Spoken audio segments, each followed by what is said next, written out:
إن الحمد لله نحمده ونستعينه ونستغفره ونعوذ بالله من شرور أنفسنا ومن سيئات أعمالنا من يهده الله فلا مضل له ومن يضلل فلا هادي له وأشهد أن لا إله إلا الله وحده لا شريك له وأشهد أن محمدا عبده ورسوله أما بعد فإن خير الحديث كتاب الله وخير الهدي هدي محمد صلى الله عليه وسلم وشر الأمور محدثاتها وكل محدثة بدعة وكل بدعة ضلالة وكل ضلالة في النار من يطع الله ورسوله فقد رشد واهتدى ومن يعص الله ورسوله فقد ضل وغوى اللهم صل على محمد وعلى آل محمد كما صليت على إبراهيم وعلى آل إبراهيم إنك حميد مجيد اللهم بارك على محمد وعلى آل محمد كما باركت على إبراهيم وعلى آل إبراهيم إنك حميد مجيد اللهم رب اشرح لي صدري ويسر لي أمري واحلل عقدة من لساني يفقهوا قولي رب زدني علما سبحانك لا علم لنا إلا ما علمتنا إنك أنت العليم الحكيم أعوذ بالله من الشيطان الرجيم وأتم الحج والعمرة لله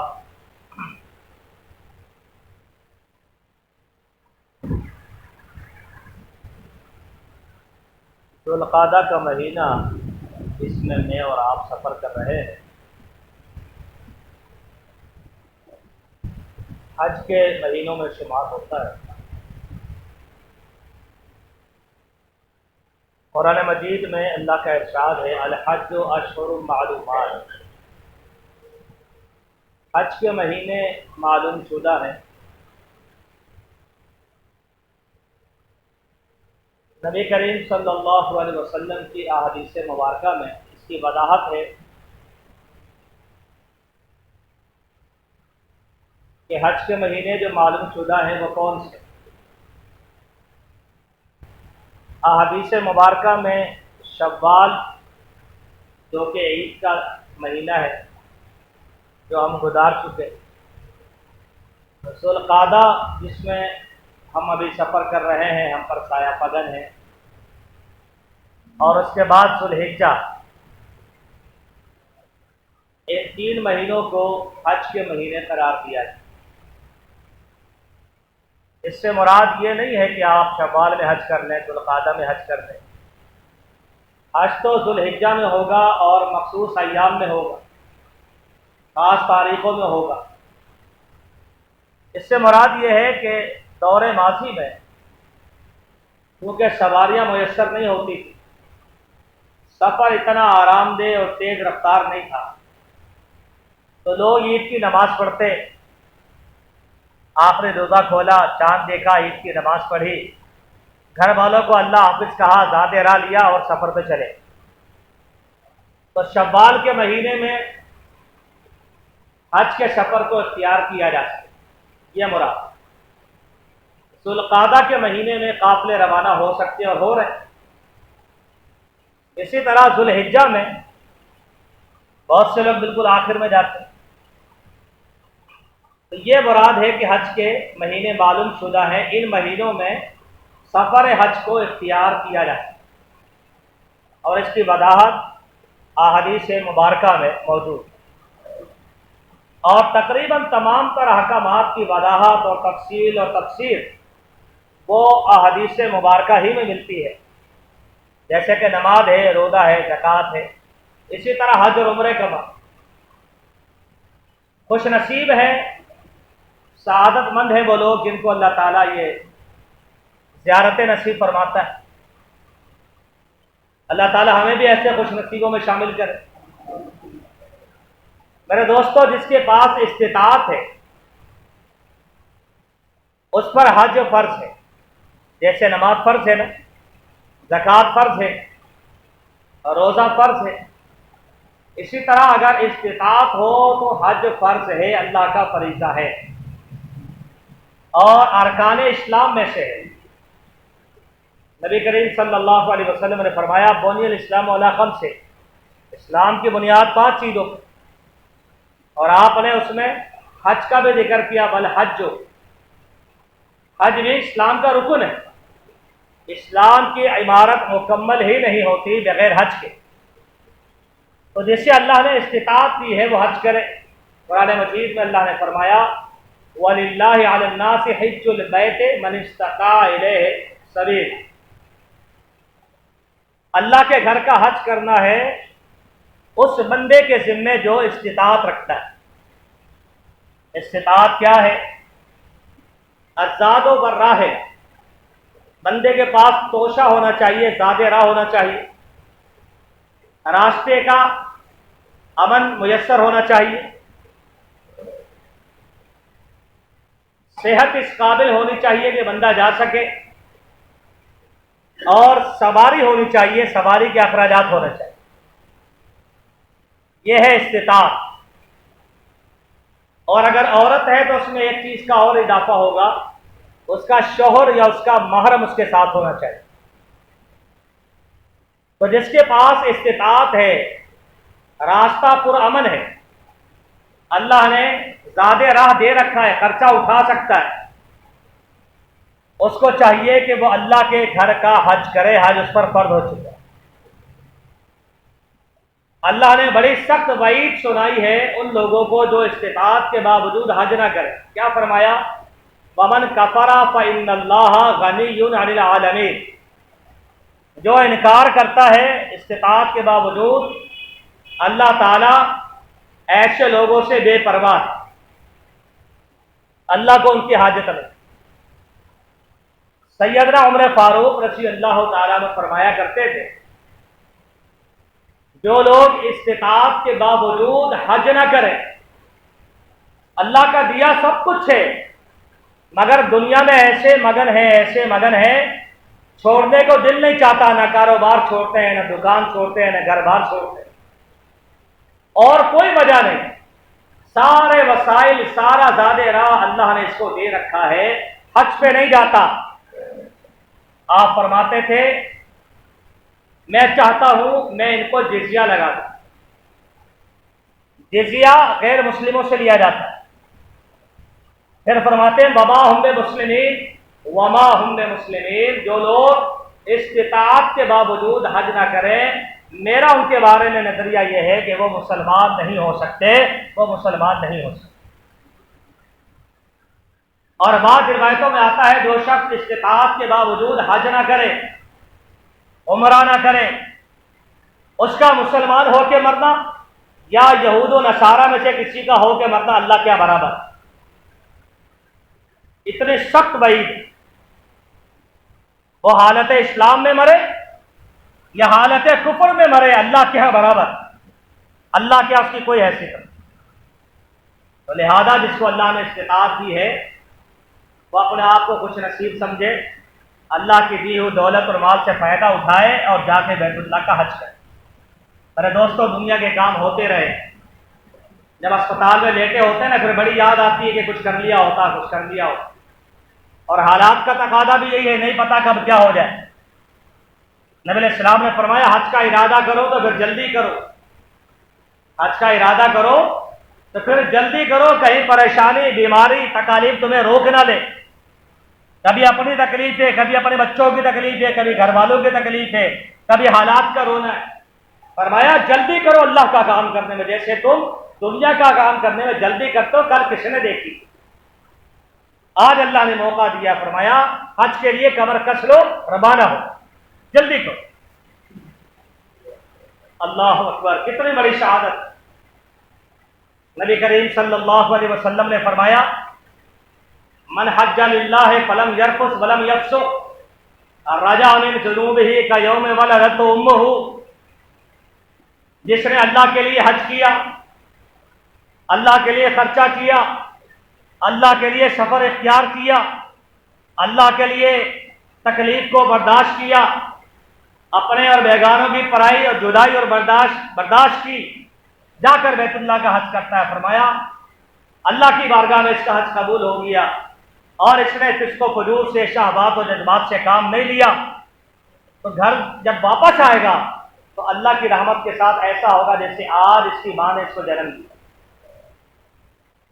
اللہ اس کے سارے گناہ معاف فرما دے، صغیرہ بھی معاف ہو گئے اور کبیرہ بھی معاف ہو گئے۔ اگرچہ عام قاعدہ کیا ہے، صغیرہ معاف ہوتے ہیں، کبیرہ کے لیے توبہ، لیکن تشریح کیسے دی؟ آپ نے فرمایا ایسا ہوگا جیسے آج ماں نے جنم دیا ہے۔ جب ماں جنم دیتی ہے تو نہ جسم پر صغیرہ گناہ ہوتا ہے نہ کبیرہ ہوتا ہے، انسان پاک اور صاف ہوتا ہے۔ فرمایا حج کرنے کے بعد تو ایسے پاک اور صاف ہو جائے گا کہ تیرے زندگی میں گناہ نام کی کوئی چیز نہیں۔ میرے دوستوں، کتنی بڑی سعادت!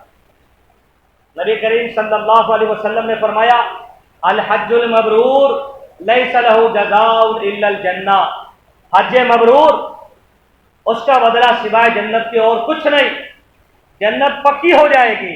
حج مبرور کیا ہے؟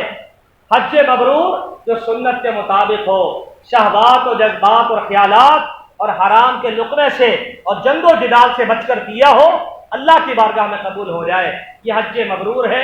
فرمایا ایسا حج ہو گیا تو اللہ تجھے جنت عطا کرے۔ ہماری بھاگ دوڑ کا حاصل کیا ہے؟ ہم یہ عبادتیں کیوں کرتے ہیں، بھاگ دوڑ کیوں کرتے ہیں؟ اسی لیے اللہ تعالیٰ جہنم سے بچا لے، جنت میں داخل کرے۔ فرمایا حج جو ہے جنت میں جانے کا ایک بڑا سبب ہے۔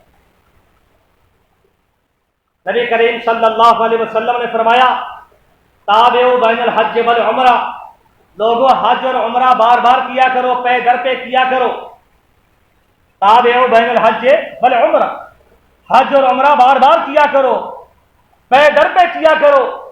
فإن المتابعة بینہما تنفیان الفقر والذنوب کما تنفی القیر خبث الحدید۔ فرمایا کہ تمہارے گناہ کو اللہ تعالیٰ ایسے مٹا دے گا جیسے بھٹی کے اندر سونے کو یا لوہے کو ڈال دیا جائے تو میل کچیل کو الگ کر دے، پاک اور صاف ہو جاؤ گے، کندن بن جاؤ گے، اور خالی گناہ معاف نہیں ہوں گے، الفقر، اللہ تیری محتاجی کو، تیری غربت کو مالداری سے بدل دے گا، اللہ تیری جیب کو بھر دے گا، تم مالدار ہو جائے۔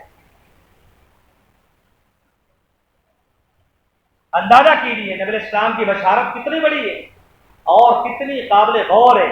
بظاہر تو خرچہ ہو رہا ہے، 14 لاکھ کا خرچہ ہو رہا ہے آج کے دور میں، عمرہ کرنے جاتے 7-8 لاکھ روپے لوگ لگا دیتے ہیں، اتنا مہنگا ہو گیا ہے، مگر نبی اسلام نے بشارت دی تو نے یہ پیسہ اللہ کی راہ میں لگایا ہے، بظاہر تجھے لگا جیب ہلکی ہو گئی، مگر اللہ راضی ہو گیا تو حج اور عمرے کی وجہ سے اللہ تجھے تونگر کر دے گا، غنی کر دے گا، مالدار کر دے گا، تیری جیب کو اللہ تعالیٰ بھر دے۔ اسی لیے آپ نے دیکھا ہوگا، تجربہ کیا ہوگا، جو لوگ ایک مرتبہ جاتے ہیں نا، تھوڑے دن بعد پتہ چلتا ہے جی دوبارہ گئے، اللہ تعالیٰ رستے کھول دیتے۔ اللہ کا کام کرو گے، اللہ راضی ہوگا تو پریشانیاں دور ہوں گی، خون برسے گا، دولت برسے گی، مال برسے گا، اللہ کی طرف سے برکت اترے گی۔ آپ نے بشارت دی، فرمایا حج اور عمرہ بار بار کیا کرو، پے در پہ کیا کرو، اس کی وجہ سے اللہ تعالیٰ تمہارے فقر کو، محتاجی کو اور تمہارے گناہوں کو مٹا دیتا ہے، جیسے بھٹی کے اندر لوہے کو سونے کو ڈال دیا جائے تو اس کو پاک اور صاف کر دیتی ہے، میل کچیل نکال دے۔ اور ہمیں کیا چاہیے؟ نبی کریم صلی اللہ علیہ وسلم نے فرمایا العمرۃ فی رمضان تعدل حجۃ معی، فرمایا لوگوں اگر رمضان میں عمرہ کرو گے، رمضان میں عمرہ کرو گے تو ایسے ثواب ملے گا جیسے تم نے میرے ساتھ چل کر حج کیا۔ کتنی بڑی شہادت! اسی لیے آپ نے دیکھا ہوگا کچھ نصیب لوگ رمضان میں بہت زیادہ عمرے کرتے، خود نہیں کرتے تو کسی کو بھیج دیتے۔ عمرہ بدل کروا لیتے ہیں، حج بدل کروا لیتے ہیں، اور کروانا چاہیے، حرج کوئی نہیں، لیکن یہ بات یاد رکھنی ہے حج اور عمرہ دوسرے کی طرف سے ہو سکتا ہے، مگر دوسرے سے مراد کیا ہے، کیا شرائط ہیں، کن صورتوں میں کر سکتا ہے؟ ایک وہ شخص ہے جو دنیا سے چلا گیا، ایک وہ شخص ہے جو دنیا سے چلا گیا، اپنا ہے یا بیگانہ ہے، اس سے کوئی فرق نہیں پڑتا۔ اب آپ اس کی طرف سے حج کرنا چاہتے ہیں، عمرہ کرنا چاہتے ہیں، مرد کرنا چاہتا ہے، عورت کرنا چاہتی ہے، جائز ہے، بس ایک شرط ہے کہ جو کرنا چاہتا ہے دوسرے کی طرف سے پہلے اس نے اپنا حج یا عمرہ کیا ہوا ہو۔ اگر وہ پہلے اپنا کر چکا ہے کسی دور میں تو اب وہ اس کی طرف سے جا سکتا ہے جو دنیا سے چلا۔ اس کا کوئی بیٹا اٹھتا ہے کہ نہیں بابا جی دنیا سے چلے گئے، وہ حج نہیں کر سکے تھے، میں چاہتا ہوں میں آپ کو حج کرا دوں، وہ عمرہ نہیں کر سکے تھے، میں چاہتا ہوں کہ وہ آپ ان کی طرف سے عمرہ کر لیں، تو کوئی بھی شخص جا کر، کوئی بھی مرد و عورت ان کی طرف سے حج یا عمرہ کر سکتا ہے، بشرطے کہ وہ دنیا سے چلے گئے ہوں اور اس نے اپنا حج اور عمرہ پہلے کر رکھا ہو۔ دوسری بات، ایک وہ شخص ہے دنیا میں موجود ہے، دنیا سے رخصت نہیں ہوا، لیکن اتنا بیمار ہے، اتنا بیمار ہے کہ آئندہ صحیح ہونے کا کوئی چانس نہیں، کوئی سبیل نہیں، بستر پہ بیچارہ، اس کی طرف سے بھی حج اور عمرہ کیا جا سکتا، اس کی طرف سے بھی حج اور عمرہ کیا جا سکتا ہے، اور کرنا چاہیے، کروانا چاہیے، یہ نیکی کا بہت بڑا ذریعہ ہے، گناہوں کی معافی کا میرے دوستوں بہت بڑا ذریعہ، بہت بڑا صدقہ جاری۔ ہاں البتہ یہ کوئی چیز نہیں لوگ شوقیہ مصروف ہے، نہیں کیا کریں ہم تو نہیں جا رہے، ارے میاں پیسہ لے لو، قاری صاحب آپ چلے جاؤ، مولوی صاحب آپ چلے جاؤ، میرے پاس کہاں کا ہے، تو شوقیہ نہیں ہوتا کہ ایک بندے کو کام ہی کوئی نہیں، ہٹا کٹا ہے، دولت مند ہے، پیسہ ہے، سب کچھ ہے، بس وہ اپنے کاروبار کو چھوڑنا نہیں چاہتا، اپنے دنیا کو چھوڑنا نہیں چاہتا، بیوی بچوں کی جدائی برداشت نہیں کرتا، اس کی طرف سے کوئی عمرہ نہیں، اس کو خود جانا ہے، اس کو خود جانا ہے، یہ بات سمجھ میں اچھی ہے۔ باہر کے تو نبی کریم صلی اللہ علیہ وسلم نے اپنے زبان نبوت سے ایسے لوگوں کو بشارت دی کہ جو رمضان میں عمرہ کرتے ہیں، فرمایا ایسے ہے جیسے میرے ساتھ تم نے جا کر حج کیا، اور دوسرے کی طرف سے آپ نے اجازت دی کہ دوسرے کی طرف سے حج جانا ابھی کا بات ہے، اپنے والد کی طرف سے حج بھی کر سکتے ہو، عمرہ بھی کر سکتے ہو۔ حج اور عمرہ ہمارے دوستو اس کا ایک ایک لمحہ ایسے اگر آپ تصور کریں، اور یہاں بہت سے لوگ ہیں جو الحمدللہ جا چکے ہیں اور ایک سے زیادہ مرتبہ جا چکے ہیں، اللہ تعالیٰ پھر رستہ کھولے ہم دوبارہ جائیں، پھر دیکھ کر آئیں، اللہ کے گھر کو دیکھیں، نبی علیہ السلام کی مسجد کو دیکھیں، وہ اللہ کا گھر، اللہ اکبر، جہاں ایک نماز 1,00,000 نماز کے برابر، آپ تصور کریں، اس جگہ کے مقام کو سمجھیں، مرتبے کو سمجھیں، اس کی عظمت کو دیکھیں، اس کی شان کو دیکھیں، اللہ کا وہ گھر، اول بیت وضع للناس للذی ببکہ مبارک وہدی للعالمین، اس روئے زمین پر، پوری کائنات پر سب سے پہلے اللہ کا جو گھر بنا ہے، جہاں اللہ کے توحید کا اعلان ہوا، جس نے اللہ کی پہچان کرائی، وہ بیت اللہ سب سے پہلا۔ ان اول بیت وضع للناس للذی ببکہ مبارک، بابرکت، وہدی للعالمین، ساری کائنات کی باعث ہدایت، فرمایا من دخلہ کان آمنا، جو بیت اللہ میں آ جاتا ہے اس کی جان مال عزت آبرو روپیہ پیسہ سارے کا سارا محفوظ ہو جاتا ہے، وہ امن میں داخل ہو جاتا ہے۔ فیہ آیات بینات مقام ابراہیم، اور فرمایا اس میں اللہ کی بڑی بڑی نشانیاں ہیں، مقام ابراہیم نشانی ہے، حجر اسود نشانی ہے، صفا مروہ اللہ کی نشانی ہے، ان صفا والمروہ من شعائر اللہ کے شاعر میں سے، تو یہ ساری سعادتیں، یہ ساری برکت کی آپ کو وہاں دستیاب ہو، تو کیا پھر بھی ہمارا دل آمادہ نہیں ہوتا کہ ہم تیاری کریں، ہم اللہ سے دعا کریں کہ اللہ تو ہمیں اپنے گھر کے زیارت نصیب کرو۔ ایسے موقع پر جب قافلے جا رہے ہیں ہمیں ان سے دعا کا کہنا چاہیے، ہمیں ان سے بھی دعا کا کہنا چاہیے۔ حدیث میں آتا ہے غالباً ابو درداء رضی اللہ تعالیٰ عنہ حج یا عمرے کا ارادہ کیا، اپنے ساس یا سسر سے ملنے چلے گئے، یا ابو درداء کے داماد ان سے ملنے آئے، ان کا حج و عمرے کا ارادہ، تو ساس محترمہ نے کہا پتہ چلا کہ آپ حج و عمرے میں جا رہے، کہا جی ہاں، کہا پھر ہمیں بھی دعا میں یاد رکھنا، پھر ہمیں بھی دعا میں یاد رکھنا۔ نبی کریم صلی اللہ علیہ وسلم نے فرمایا جب آپ غائبانہ کسی کے لیے دعا کرتے ہو، صحیح مسلم کی حدیث، جب آپ غائبانہ کسی کے لیے دعا کرتے ہو اس کے کہنے کی وجہ سے یا خود اپنی مرضی سے، تو اللہ تعالیٰ ایک فرشتہ مقرر کرتا ہے جو آپ کی دعا پر آمین کہتا ہے اور کہتا ہے جو تو نے اس کے لیے مانگا اللہ وہ تجھے بھی عطا کرے۔ اللہ میرے دوستو، میں آپ کو چند لفظوں میں عمرے کا طریقہ بتاتا ہوں۔ جو لوگ جا رہے ہیں، جو لوگ جا چکے ہیں، ان کے لیے اس میں معلومات۔ دیکھیے، سب سے پہلے تو یہ ہے کہ آپ میقات کو سمجھیں۔ نبی علیہ الصلوۃ والسلام نے حج اور عمرہ کرنے والوں کے لیے میقات مقرر کیے۔ میقات وہ جگہ ہے جہاں سے احرام باندھا جاتا ہے، نیت کی جاتی ہے۔ میقات وہ جگہ ہے جہاں سے احرام باندھا جاتا ہے اور نیت کی جاتی ہے، اور وہ کتابوں کے اندر موجود ہے، علماء کرام سے معلوم کیا جا سکتا ہے۔ پاکستان کا ویسے تو یلملم ہوتا ہے، مگر چونکہ ہم جہاز میں ہوتے ہیں، جہاز بڑی تیزی سے گزر جاتا ہے، ادھر اعلان ہوا بھائی میقات سے گزرنے والے ادھر جہاز گزر بھی گئے، تو اس کا پھر طریقہ علماء کرام نے یہ وضع کیا ہے کہ آپ گھر سے دو لباس، مرد کے لیے جو چادریں ہیں وہ پہن لیں، جیسے احرام کہا جاتا ہے۔ ویسے احرام نیت کو کہتے ہیں، لیکن کپڑوں کو بھی لوگ کہہ دیتے ہیں۔ تو وہ دو چادریں جو بغیر سلی ہوئی، بغیر سلی ہوئی سے مراد آپ کے جسم کے مطابق نہ ہو۔ سلے ہوئے سے مراد جیسے یہ سلا ہوا لباس ہے، قمیص ہے، شلوار ہے، اس طرح سلا ہوا نہ ہو۔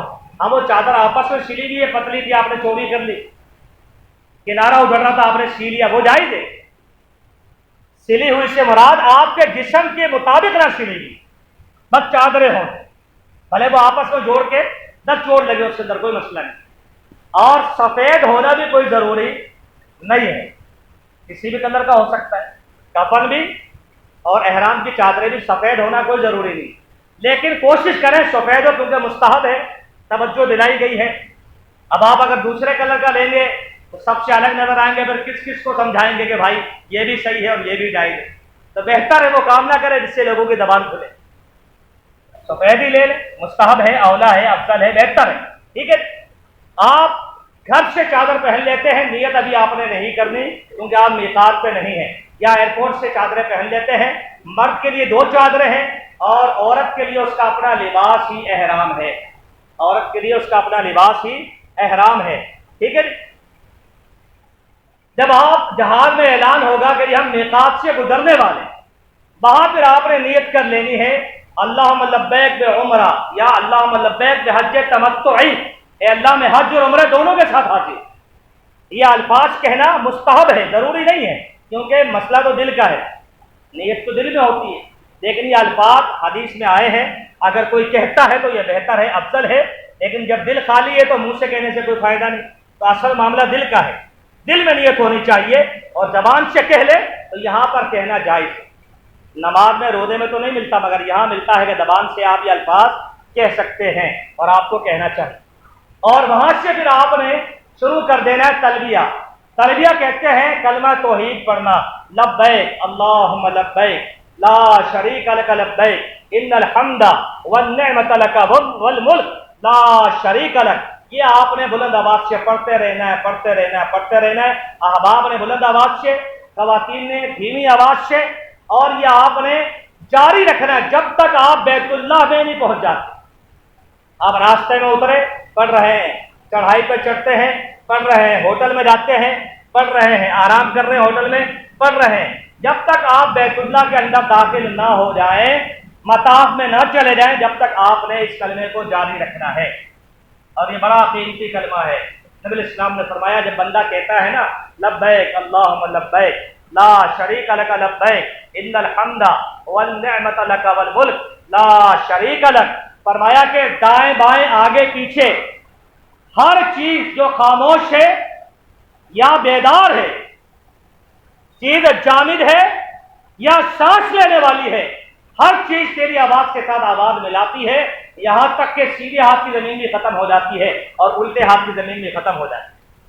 جہاں تک تیری آواز جاتی ہے اللہ کی ہر مخلوق تیری آواز کے ساتھ تلبیہ پڑھتی ہے۔ اندازہ کریں اتنا بڑا یہ وظیفہ ہے، اللہ کے توحید کا وظیفہ، اللہ تیرا کوئی شریک۔ یہ تلبیہ آپ نے پڑھنا ہے۔ نبی علیہ السلام نے کیا فرمایا؟ افضل الحج الحج والسج، فرمایا نبی علیہ السلام نے بہترین سب سے زیادہ اجر و ثواب والا جو حج ہے نا وہ حج ہے اور سج ہے۔ صحابہ نے پوچھا حج کیا ہے، سج کیا ہے؟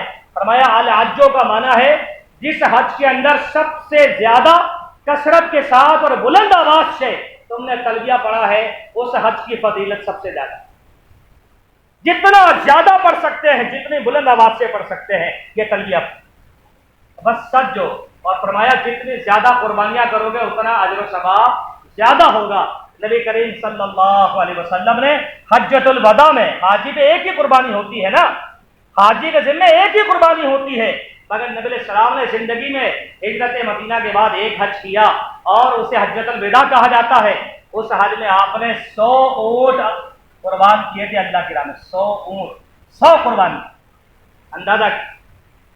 اس لیے فرمایا جتنا زیادہ تلبیہ پڑھو گے، جتنی بلند آواز سے پڑھو گے اور جتنی قربانیاں کرو گے اتنا اللہ تمہارے اجر و ثواب کو بڑھا دے گا، تمہارے حج کو اللہ چار چاند لگا۔ اتنا بڑا یہ وظیفہ، اتنا بڑا یہ عمل۔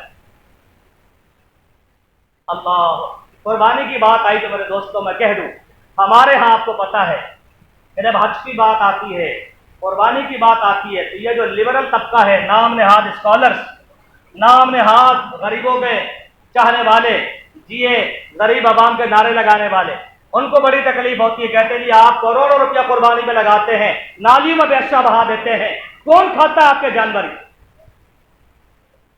اچھا، ان کو بیوائیں، یتیم، مساکین، غربا اس وقت یاد نہیں آتے جب یہ اپنے بنگلے تبدیل کرتے ہیں، اپنے موبائل لاکھوں روپے کے، اپنی کروڑوں کی گاڑیاں لے کر گھوم رہے ہوتے ہیں، جب ان کو سمجھ میں نہیں آتی، ہوٹلوں میں عیاشی کر رہے ہوتے ہیں، روزہ رکھیں نہ رکھیں، دو دریا پہ جا کے روزے کھول رہے ہوتے ہیں، KFC کا پیکج لیا ہوا ہوتا ہے، جب سمجھ میں نہیں آتا۔ جب اللہ کا فریضہ ہوتا ہے، اللہ کی بات ہوتی ہے کہ حج کرنا ہے، قربانی کرنی ہے، اس وقت ان کو غریب غربا یاد آتا ہے۔ اچھا، کرنا پھر بھی نہیں ہے، حج چھڑوا کے آپ کا سمجھتے ہیں غریبوں کو دے دیں گے، قربانی ختم کروا کے آپ کا سمجھتے ہیں غریبوں کو پالیں گے، ان کا اپنا جہنم بھرے گا تو یہ غریبوں کو دیں گے نا۔ تو یہ صرف اللہ کے دین سے بغاوت ہے اور کچھ نہیں۔ نبی کریم صلی اللہ علیہ وسلم کے گھر کا کیا حال تھا آپ کو پتا ہے؟ سیدہ عائشہ فرماتی ہے رضی اللہ تعالیٰ عنہ، 3 چاند گزر جاتے، 3 مہینے گزر جاتے، گھر میں چولہا نہیں جلتا، سادہ کھانا پکانے کے لیے چولہا نہیں جلتا، کبھی کھجور ہے، کبھی پانی، کبھی ستو ہے۔ لیکن جب قربانی کی باری آتی، نبی کریم صلی اللہ علیہ وسلم 10 سال مدینے میں رہے، 10 سال، ایک سال ایسا نہیں دکھا سکتے جس سال میرے نبی نے قربانی نہ کی۔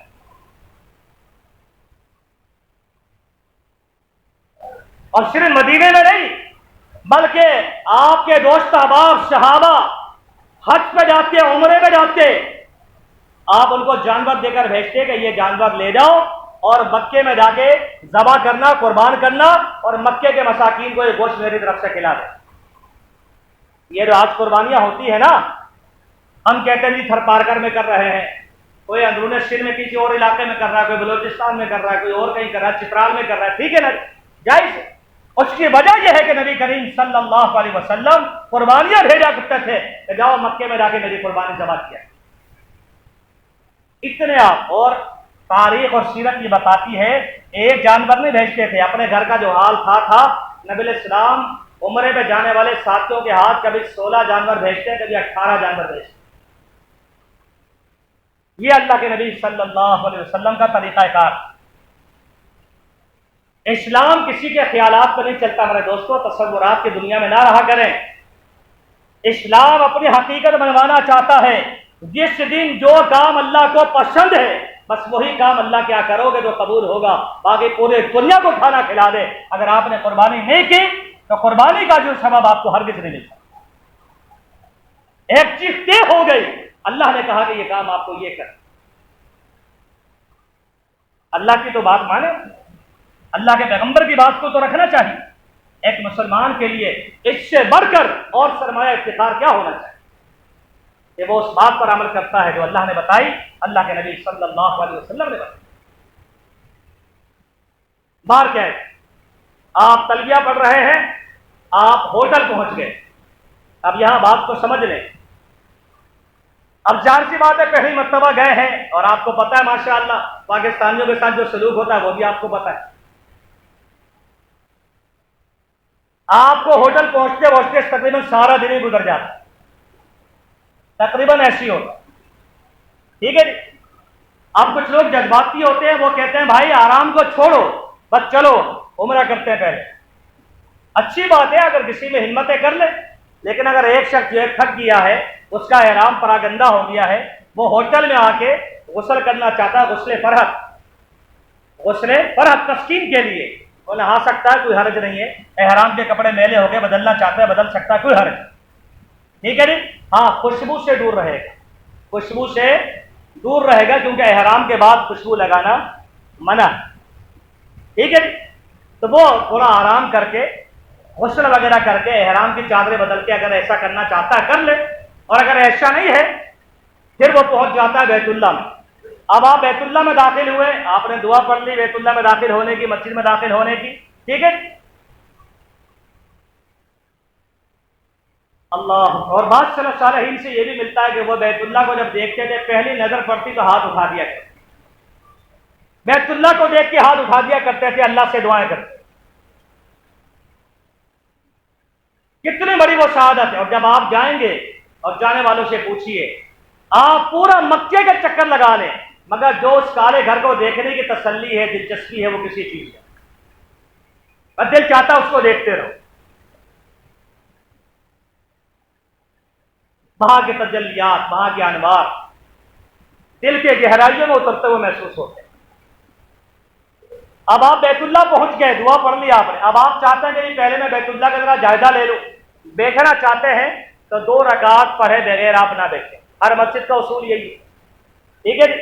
لیکن آپ کے لیے سب سے بہتر یہ ہے کہ آپ ڈائریکٹ جا کے طواف شروع کر دیں، ڈائریکٹ جا کے طواف شروع کر دیں. آپ کے ذمہ تحیۃ المسجد ہے ہی نہیں. اگر بیٹھنا چاہتے ہیں پھر تو پڑھ لیں، لیکن سب سے افضل یہ ہے کہ آپ جا کے بیت اللہ کا طواف شروع کریں. ہاں اگر نماز ہو رہی ہے با جماعت، پھر آپ کو اس میں شامل ہونا پڑے گا، آپ طواف نہیں کر سکتے، پھر آپ طواف نہیں کر سکتے. اب آپ نے طواف جب آپ کیسے کرنا ہے، جب آپ بیت اللہ کے پاس پہنچیں گے تو آپ کو پتہ چلے گا حجر اسود یہ ہے، حجر اسود کا کونا آپ کو ملے گا. 4 کونے ہوتے ہیں نا، حجر اسود کا یہ کونا ہے. آپ حجر اسود کے سامنے کھڑے ہو جائیں، اور مردوں کے لیے ضروری ہے کہ اپنا یہ سیدھا والا کندھا جو ہے اس کو ننگا کر، احرام کی چادر اتار کے الٹے کندھے پہ ڈالیں، آپ کا یہ شولڈر برہنہ ہو جائے، یہ مردوں کے. اور آپ نے کوشش کرنی ہے کہ بسم اللہ اللہ اکبر پڑھ کے حجر اسود کو بوسہ دے. لیکن آج رش کے دور میں یہ ممکن نہیں ہے، اور دھکا وغیرہ نہیں دینا چاہیے. شریعت نے اجازت دی، آپ بوسہ نہیں دے سکتے، ہاتھ لگا دیں، ہاتھ لگا کے آپ ہاتھ کو چوم لیں، جائز ہے. ٹھیک ہے. اگر ایسا بھی نہیں کر سکتے، ایک اور گنجائش دین آسان ہے، فرمایا دور سے کہو بسم اللہ اللہ اکبر، سیدھے ہاتھ ایک دفعہ. لوگ 2 ہاتھ اٹھا کے یوں کر رہے ہوتے ہیں، بار بار سینے پہ لگا رہے ہوتے ہیں، اس کی کوئی ضرورت نہیں ہے. آپ ایک دفعہ کہیں بسم اللہ اللہ اکبر، اور آپ ایسے چکر شروع کرتے ہیں. ٹھیک ہے جی. آپ کی گھڑی یوں چلتی ہے، آپ نے یوں چلنا ہے، یاد رکھیں گھڑی یوں چلتی ہے، آپ نے الٹا چلنا ہے. ٹھیک ہے جی. آپ نے شروع کے 3 چکروں میں آپ نے رمل کرنا ہے. رمل کیا ہے؟ تھوڑا سا تیز چلنا ہے، دوڑ کے چلنا ہے، اچھل کے چلنا ہے. یہ مردوں کے لیے شروع کے 3 چکر. اگر شروع کے 3 میں نہیں کیا تو آخری 3 میں اجازت نہیں ہے. پھر کچھ لوگ ہوتے بولے جی اس میں تو نہیں کر سکا، چلو آخری میں کر لینا، بھول گیا تھا. بھول گئے تو بھول گئے، کوئی مسئلہ نہیں. لیکن بہتر ہے، مشروع ہے کہ آپ شروع کے 3 چکروں میں تھوڑا سا تیز چلیں اور 4 چکر نارمل چلیں، اور جو دعائیں آپ کو آتی ہیں وہ آپ مانگتے رہیں. اسی طرح کوشش کریں کہ آپ جو حتیم ہے وہ باؤنڈری سی جو بنے گی تو اس کی طرح اس کے باہر سے چکر لگانا ہے، اپنے اندر سے چکر نہیں لگانا. لوگ جلد بازی میں اندر سے چکر لگا لیں، شارٹ کٹ ہو جائے گا، اور بیت اللہ کو ٹچ کر لیں گے، ہاتھ لگا لیں گے، چھو لیں گے. بھائی آپ چھوئیں 10 دفعہ چھوئیں، لیکن یہ آپ کا ذاتی مسئلہ ہے، سنت نہیں ہے. آپ کو حتیم کے باہر سے چکر لگانا ہے، ورنہ آپ کا چکر ادھورا ہے. 7 چکر آپ نے لگانے ہیں. جب آپ حجر اسود کے پاس آئیں گے آپ نے کہنا بسم اللہ اللہ. اور حجر اسود سے جو پہلے والا کونا ہے یہ رکن یمانی ہے، یہ والا کونا جو اس کونے سے درمیان میں جو رستہ حجر اسود کے آنے تک یہاں آپ نے پڑھنا ربنا آتنا فی الدنیا حسنہ وفی الآخرۃ حسنہ وقنا عذاب النار، اس کا اہتمام کرنا۔ 7 چکر آپ نے لگا لیے، اب آپ نے مقام ابراہیم پہ جا کے 2 رکعت نماز پڑھ۔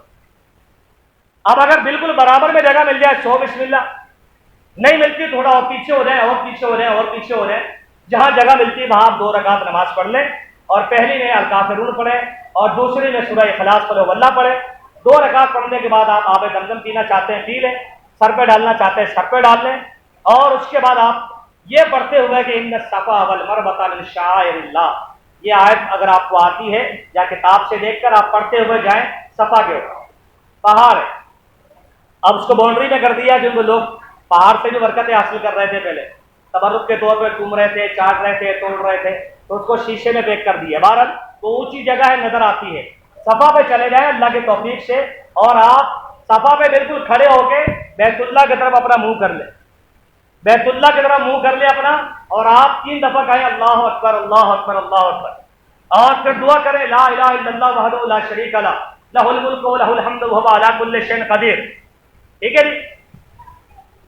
اور اس کے بعد کہیں الحمدللہ الذی انجز وعدہ ونصر عبدہ وہزم الاحزاب وحدہ، یہ پوری دعا پڑھیں، اور اس کے بعد اپنے لیے جس قدر چاہیں دعائیں کریں۔ 3 مرتبہ ہاتھ اٹھا کے آپ نے دعا کر، دنیا آخرت کی بھلائیاں مانگیے تسلی کے ساتھ، کوئی جلدی نہیں، بہت ٹائم ہے آپ کے پاس۔ اس کے بعد آپ صفا سے اتریں گے سیدھے ہاتھ سے اور آپ مروہ کی طرف جائیں، درمیان میں سب رنگ کے 2 نشان ہیں، وہاں پہ آپ نے دوڑنا ہے، یہ مردوں کے لیے، آپ نے وہاں پہ تھوڑا سا دوڑنا ہے۔ لوگ پورا دوڑ رہے ہوتے ہیں تو سمجھتے ہیں شاید اجر زیادہ ملے گا، بھائی دوڑنے کی لمٹ ہے وہ بنا دی گئی ہے، یہ ہاتھ سے آپ نے دوڑنا، باقی نارمل چلنا ہے۔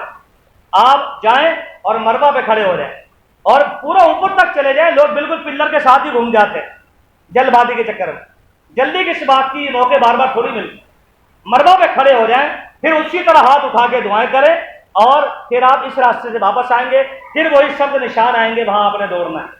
تو جانے کا 1 چکر ہے، آنے کا دوسرا چکر ہے، اس طرح آپ کے 7 چکر پورے ہوں گے مروہ پہ۔ شروع کیا تھا صفا سے، پھر آپ چلے گئے مروہ پہ، لوگ 14 چکر لگا لیتے ہیں جذبات میں، اس کا کوئی فائدہ نہیں۔ 7 چکر ہیں جو آپ نے لگانے ہیں صحیح کے، اس کے بعد آپ نے سر کے بال منڈوا دینے ہیں یا چھوٹے کروا دینے ہیں، خواتین ہیں تو ٹوٹل بالوں سے 1.5 انچ بال نیچے سے کاٹ دیں چوٹیاں پکڑ کے، اور اس کے لیے کوشش کریں یا تو جو جگہ بنی وہاں جائیں، بیت اللہ کے تقدس کو پامال نہ کریں، یا ہوٹل میں جائیں، اور اس کے بعد آپ احرام کھول دیں، آپ کا عمرہ ہو گیا، آپ کا عمرہ ہو گیا۔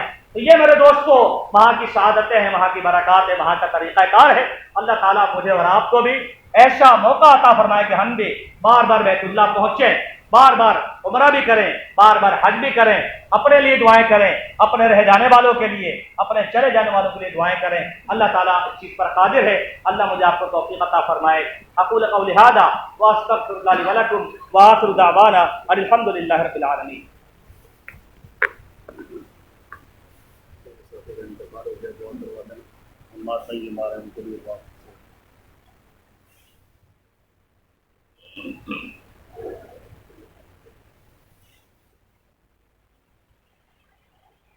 ان الحمد